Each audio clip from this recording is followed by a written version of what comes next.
Abençoados, paz de Cristo, uma alegria uma vez mais aqui juntos para mais uma aula do nosso curso Doutrinas Bíblicas, nessa proposta de formação de professores, educadores cristãos que manejam bem a palavra da verdade e, portanto, aptos para toda boa obra à luz da palavra de Deus. Nesse encontro aqui agora, nós veremos minimamente alguns conceitos sobre costume, religião, dogma e doutrina. Você perceberá que na prática acaba de alguma forma se confundindo uma coisa da outra. E é importante você saber fazer a distinção, porque o que é doutrinário, o que é sã doutrina, você não pode negociar. Não pode abrir mão, você não pode tergiversar ou digredir, não pode se afastar, não pode se apostatar, não pode abrir mão. Doutrina inegociável, doutrina é fundamento, doutrina é base, portanto não há diálogo no sentido de você permitir mudança, interferência. É naquela mesma dinâmica do apóstolo Paulo, quando escreveu a sua carta aos Gálatas. Ele afirmou que se porventura até um anjo descer e pregar um outro evangelho, além deste que ele estava pregando, seja considerado anátema, maldito. Paulo não negociava a doutrina, nem tampouco o apóstolo João. João foi até enfático quando escreveu a sua carta, a primeira carta de João, de uma carta universal. Ele afirmou com clareza que aquele que nega o Filho não tem o Pai. Aquele que nega que Jesus veio em carne não nasceu de novo. Então perceba que João também tem um tom muito enfático em relação à sã doutrina. Ele alertou a igreja sobre a ação funesta, destrutiva dos falsos mestres, dos falsos doutores, aqueles cujo ministério, o ofício, impulsionados pelo espírito do anticristo, que se opõe a Deus e a sua palavra. Pedro, por exemplo, escreveu com clareza sobre os homens que pervertem a fé, porque são homens que carregam no seu olhar corrupção, homens como nuvens sem água, nuvens levadas pelo vento, fonte sem água, homens réprobos de entendimento. E Pedro, então, enquanto um pastor que cuida, que zela da igreja, teve uma palavra duríssima em relação a isso, porque no que diz respeito à doutrina, não há nenhuma ideia de comunicação, de negociação. Agora, quando você migra no campo do costume, da religião ou até do dogma, aí cabe até uma flexibilidade e até mudança de transformação até por conta do próprio tempo. Então, costume, religião, dogma podem sofrer alterações ao longo do tempo. Doutrina você precisa preservar, salvaguardar e defender, porque a própria Bíblia diz que os dias são maus, né? E vivemos um tempo de doutrinas de demônios. E você precisa discernir, separar o que é daquilo que não é. Então eu vou aqui com você rapidamente comentar sobre isso, tá? E para te ajudar a aprofundar essa questão, no meu canal no YouTube, @Pastor Gilson Paulo Oficial, na playlist que você já conhece, já assistiu, tem lá 2 vídeos importantes. Vai na playlist escolha lá os vídeos sobre estudos teológicos e nessa lista assista aos vídeos Costume, Religião e Dogma e Doutrina. Lá eu utilizo 1 hora para cada um explicando sobre as distinções desses 4 elementos. Aqui eu vou só comentar com você bem rapidamente. O que seria costume? Costume é a maneira de viver. Veja, não estou aqui tratando aqui de um hábito corriqueiro individual, mas sim do ponto de vista sociológico. É a maneira, o modo de viver, de se comportar, que atinge, portanto, valores também, ética de um povo, de um grupo. É a maneira de viver de um povo. Aqui se assemelha à ideia de ética e de moral, ou seja, são as práticas sociais de um grupo. Nesse sentido, costume se assemelha à cultura no ponto de vista antropológico. E aqui, essa ideia de costume é aquela ideia que você pratica, realiza e acaba de alguma forma, em função da própria repetição e da presença constante no seu dia a dia, você acaba naturalizando. E ao naturalizar, você eterniza, petrifica, congela e leva para adiante, para frente e até às vezes coloca como um peso de doutrina. Que isso aqui, pensando aqui circunscritamente no aspecto de igreja, vou te dar aqui um exemplo. Há pouco tempo, não muito tempo, né? Não muito tempo disso, era costume comum que os pastores, pregadores, somente subiam ao púlpito de paletó e gravata, de terno, né?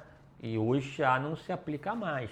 Você percebe hoje já que as pessoas estão cada vez mais abolindo a exigência da gravata, do paletó, mas isso aqui há 10, 15, 20 anos atrás, inimaginável. Era até sacrossanto o paletó e a gravata, porque fazia parte daquele contexto, daquela época. Mas percebam que o tempo mudou, né? Uma nova concepção se estabeleceu e essa premissa não se sustentou ao longo do tempo.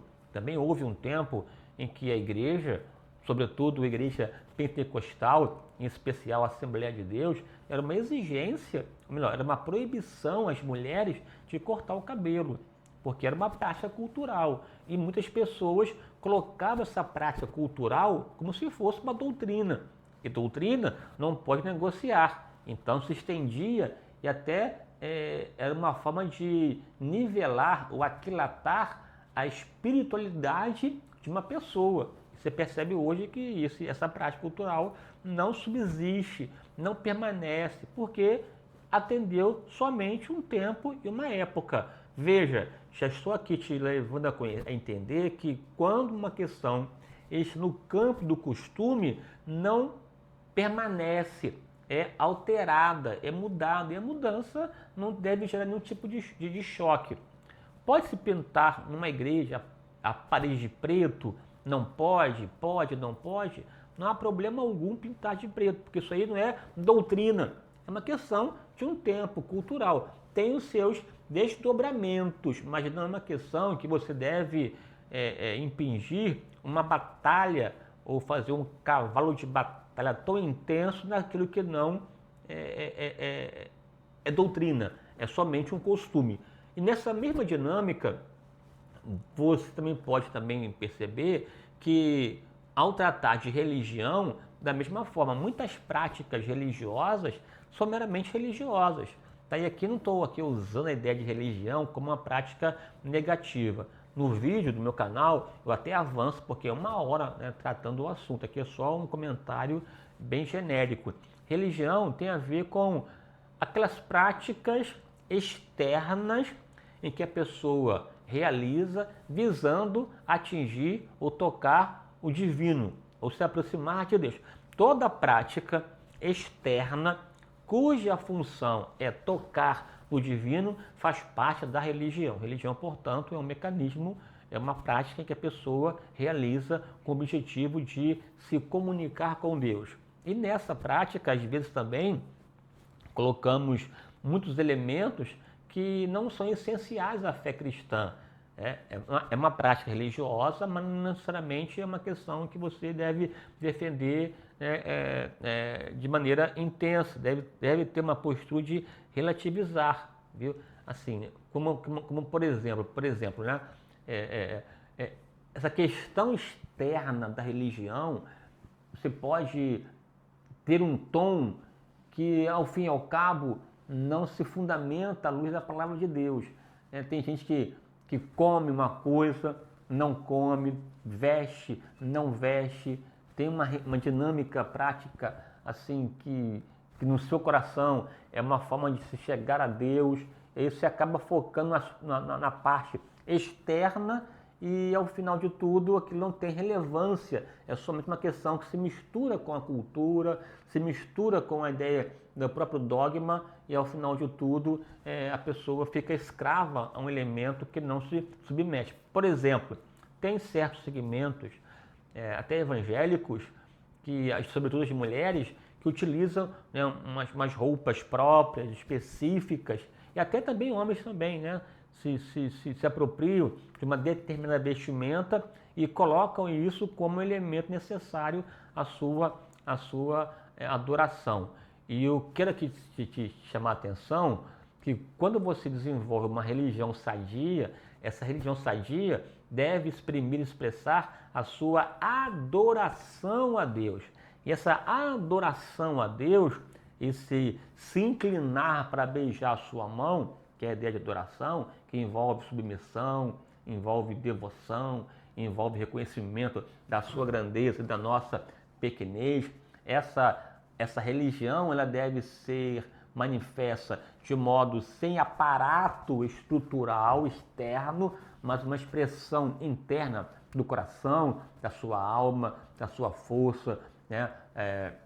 Do seu entendimento, e essa adoração, quando externalizada, manifestada sobretudo na prática do amor, porque a religião verdadeira é esta, né? Que visitemos o órfão e a viúva, e também é claro que adoremos aquele que vive e reina para sempre, porque Deus busca os verdadeiros adoradores que o adoram em espírito e em verdade. Bem, avançando nisso aí, aqui de costume e religião, outro ponto importante é o dogma e a doutrina. Em linhas gerais, bem direto, o que é um dogma? Dogma é um mandamento, é um decreto. Normalmente, quando uma assembleia, um concílio se reúne para discutir um ponto doutrinário, pós-discussão, esse concílio, essa assembleia, sai com um parecer, com uma declaração. Aqui no caso, uma declaração relacionada à doutrina ou ao conceito teológico. Essa declaração se transforma num dogma, um decreto de uma instituição. Esse decreto pode ser positivo ou negativo, pode ser correto ou equivocado. O que vai aquilatar e validar esse decreto, esse dogma, é exatamente se ele está relacionado ou alinhado com a palavra de Deus. Se for um dogma, por mais que seja pelo ambiente institucional, que não tem esse respaldo, é um mandamento que pode ser alterado e pode ser até questionado. Aqui, por exemplo, na Igreja Católica, na Católica, é um dogma a ideia da infalibilidade papal, ou seja, o Papa não erra. No exercício da sua função, segundo a teologia católica, o Papa é tomado de um poder tão grande, esse poder o exime, o exclui de errar, de pecar. Ex cátedra, ou seja, na sua cátedra, no exercício no seu ministério papal, ele é dotado de um poder que o torna inerrante e infalível. Isso é um dogma inquestionável, mas, à luz da Bíblia, insustentável. É um dogma que não tem peso doutrinário.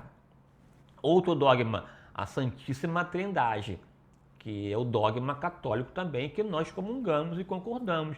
É o dogma que declara que tanto o Pai, o Filho e o Espírito, as três pessoas, carregam a mesma essência e a mesma substância. São três pessoas separadas, distintas, na mesma essência, porque elas são iguais, são coeternas, copoderosas e, portanto, carregam os mesmos atributos, mas não são três deuses, é somente uma pessoa. Eu vou comentar com você mais à frente um pouco sobre a doutrina da Trindade. É um dogma e, portanto, válido. O que você precisa saber quando o assunto é doutrina, dogma, religião e costume, tá? Doutrina tem a ver com ensinamento. Pode ser doutrina de homens, de fariseus, de demônios ou a sã doutrina. Eu vou comentar aqui a sã doutrina. Tem aqui um quadro aqui para você ver aqui, dois quadros. O primeiro quadro aqui é um quadro que compara costume e doutrina. Enquanto a origem o costume é humano, a doutrina é divina. Enquanto o alcance, o costume é local, portanto, não é uma resposta para toda a comunidade. Por exemplo, se você for ver a vestimenta de um escocês, não é a mesma de um brasileiro, porque é uma questão local e geograficamente pontual. Né? Agora, a doutrina é universal, não importa onde a pessoa esteja, em que época nasceu ou em que lugar nasceu. Doutrina é universal. Por exemplo, o que é pecado para o brasileiro é pecado também para um escocês. Exemplo aqui, adultério. Não tem a ver com local, não tem a ver com época. Adultério é pecado. Fornicação é pecado. Prática homossexual é pecado. Roubar, mentir. E são pecados que não estão relacionados aqui, né, à questão local ou temporal. Daí a doutrina ela é universal e atemporal. Enquanto ao tempo, o costume é temporário, não consegue permanecer a vida inteira. Já a doutrina é atemporal. Quando você pensa aqui em relação a doutrina e costume, doutrina e dogma, o dogma é uma declaração acerca da verdade. Já a doutrina é uma revelação divina que Deus deu com base nas Escrituras. O dogma pode ser humano ou diabólico. Já a doutrina é divina. Um dogma pode até ser contraditório em assuntos, porque pode ser que uma declaração vá de encontro a outra e, portanto, entre em choque. Já a doutrina, ela é coerente nos assuntos, ela é harmônica. O que se afirma em Paulo também se afirma em João. O que se diz em Oséias também se diz em Pedro. Há uma harmonia, uma coerência, porque elas se complementam e não se contradizem. Enquanto dogma se baseia em interpretação equivocada das Escrituras. Já a doutrina há um alinhamento, uma clareza, uma consistência à luz da palavra de Deus. Dogma, repito aqui, é uma declaração humana e a doutrina é uma revelação de Deus exposta conforme as Escrituras. Aqui estou te afirmando que a nossa abordagem aqui sobre quem é Deus, Jesus, Espírito Santo, pecado e salvação, não faremos à luz da nossa cabeça. Qual é a fonte? Minha cabeça não. A fonte, a base é a palavra de Deus. Você, enquanto professor cristão, deve ter um compromisso hercúleo, poderoso, afinco na palavra de Deus. Deve ser um leitor aplicado, um leitor disciplinado, um estudante quanto mais e fazer de fato o que diz a Bíblia em Salmo 1, né? Aquele que não anda segundo o conselho do ímpio, não se detém no caminho do pecador, nem se assenta à roda do escarnecedor, antes tem o seu prazer na lei do Senhor e na sua lei medita de dia e de noite. Quem faz assim será como árvore, quem não faz assim será como uma folha seca que o vento leva, pois não tem consistência. Quem estuda a palavra certamente avançará e terá uma compreensão estrutural da doutrina à luz da palavra de Deus. Estamos vivendo um tempo complicado em que a palavra de Deus vem sendo atacada de modo veloz e sistemático e você precisa ser alguém que conheça a palavra para defendê-la, pregá-la e, sobretudo, viver a sã doutrina para a glória de Deus. Portanto, aqui fica a minha gratidão a você por mais uma aula e também aqui o meu encorajamento para você continuar firme, avançar e crescer na presença de Deus. Um forte abraço, até a próxima, em nome de Jesus, amém.